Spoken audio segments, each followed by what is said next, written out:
अस्सलाम वालेकुम। दोस्तों, क्या आपने कभी सोचा है कि एक मछली इंसान का बच्चा कैसे पैदा कर सकती है? ये कहानी इतनी अजीब और हैरान कर देने वाली है कि आप इसे अंत तक देखे बिना रह नहीं पाएंगे। तो चलिए, एक ऐसा राज खोलते हैं जो आपकी सोच से परे है।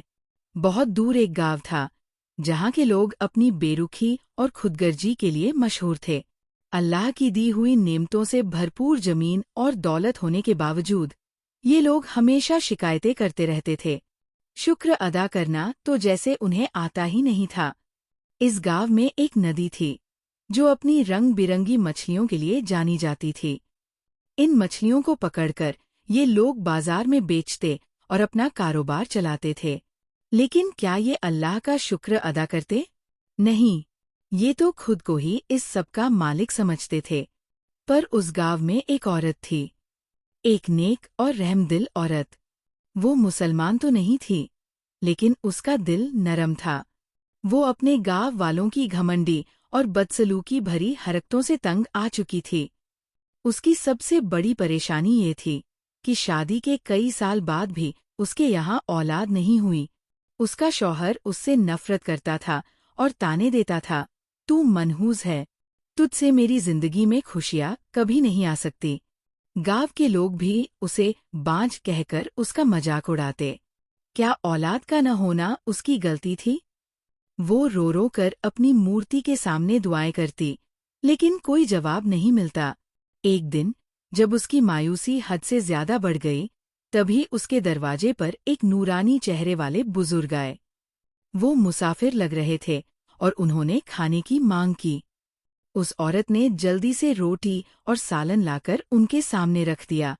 उन्होंने बिस्मिल्लाह पढ़कर खाना खाया और अल्हम्दुलिल्लाह कहते हुए दुआ दी। सदा खुश रहो बेटी, तुम्हारे सारे गम खत्म होंगे। उसके दिल को जैसे पहली बार सुकून मिला। क्या वाकई उसकी परेशानियां खत्म हो सकती थी? क्या ये अल्लाह के किसी नेक बंदे का इशारा था? और फिर इस कहानी में जो हुआ, वो आपके होश उड़ा देगा। तो दोस्तों, इसे जरूर अंत तक देखिए। क्या वो औरत अपना गम भूल पाई? क्या उसकी दुआ कबूल हुई? और वो मछली आखिर कैसे इंसान का बच्चा पैदा कर सकती है? ये जानने के लिए हमें सब्सक्राइब करना न भूलें। खुशी दे नहीं सकती जिसके लिए मैं 10 साल से तरस रही हूँ। उस औरत के दिल पर शौहर के अल्फाज सुनकर जो चोट लगी थी, वो पहले ही छलनी था। अब उसकी नजरें आसमान की तरफ उठ गईं। दिल ही दिल में उसने सोचा, क्या वाकई इस दुनिया में कोई है जो मेरी तकलीफ को समझ सके? क्या कोई है जो मुझे इस गम से निकाल सके? उसकी आस टूटती जा रही थी। वह मायूसी का शिकार हो रही थी। लेकिन दिल का भारीपन था कि खत्म होने का नाम ही नहीं ले रहा था। कुछ ही रोज बीते थे कि एक और उदास सुबह आई। उसका शौहर नदी किनारे मछलियां पकड़ने जा चुका था। गांव के बाकी सारे मर्द भी नदी की तरफ गए हुए थे। वो औरत हमेशा की तरह घर के कामों में लगी हुई थी। तभी गांव में एक नूरानी चेहरे वाले बुजुर्ग दाखिल हुए। उनका कद लंबा, सीना चौड़ा और बदन किसी मजबूत जवान जैसा था। देखने वाले की नजरें बस उन्हीं पर टिक जाती। वह उसके दरवाजे पर आ पहुंचे। उनके चेहरे पर सुकून और इबादत का रंग था। वो सफर से थके हुए लग रहे थे। उन्होंने दरवाजा खटखटाया। उसने दरवाजा खोला तो वो बोले, बेटी, मुसाफिर हूँ। अल्लाह के नाम पर कुछ खाने को मिलेगा? जो हरदम मदद के लिए तैयार रहती थी, उसने तुरंत कहा, आप बैठिए, मैं अभी कुछ लेकर आती हूँ। वो अंदर गई और जल्दी से रोटी और थोड़ा सा सालन लेकर आई। उन्होंने बिस्मिल्लाह कहकर खाना शुरू किया और फिर अल्हम्दुलिल्लाह कहकर खत्म किया। वो उन्हें अल्लाह का नाम लेते हुए देखती रही, लेकिन चुप रही, क्योंकि वह बदमिजाज नहीं थी। अल्लाह वाले ने मुस्कुराती नजरों से उसे देखा और दुआ दी, सदा हंसती मुस्कुराती रहो, बेटी, तुम्हारे सारे गम, सारी परेशानियां दूर हो जाएं। पहली बार किसी के मुंह से ऐसी दुआ वाले जुमले सुनकर उसका दिल भर आया। उसकी खामोश आंखों में दर्द का गहरा समंदर ठाठे मार रहा था। वह सोच रही थी, हाले दिल किससे सुनाऊं? मेरा तो कोई अपना ही नहीं है।